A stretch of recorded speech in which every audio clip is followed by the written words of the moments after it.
cambiata, non lo nego. C'è la stazione Nord fatta con Lego e quando vedo ago, filo e nodo mi viene da tirarle un nuovo sodo. Milano con San Babila ci chiama, teatri, i suoi negozi e la fontana, con l'acqua che spumeggia ogni mattina da un gran vino con la ciliegina. Wow, com'è bella questa Milano, i navigli, le sue strade, i suoi tram, e in pieno sole risplende il Duomo, si accende la galleria. Milano che lavora e tutto il resto le sfugge sempre via. Milano e la sua arte che i milanesi non sanno cosa sia.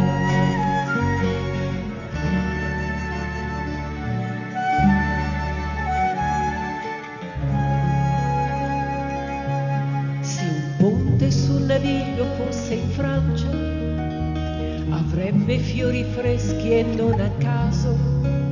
Scommetto che a Milano il giorno dopo non troveremmo neanche il portavaso.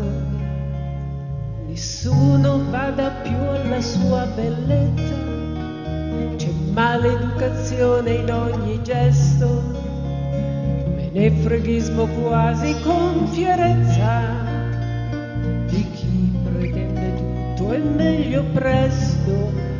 Wow, com'è bella questa Milano, con le vetrine, l'alta moda e i bazar, ma quando è sera sotto la luna si spegne la fantasia. Milano si nasconde e tutto il centro è già periferia.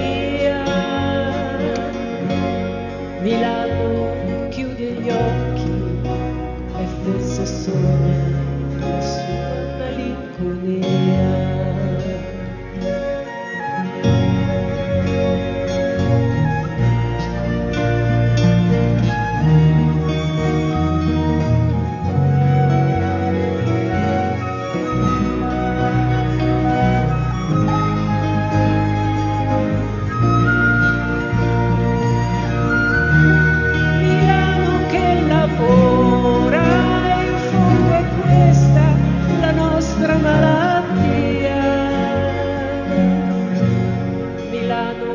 Fammi male, ma per favore non farmi andare via.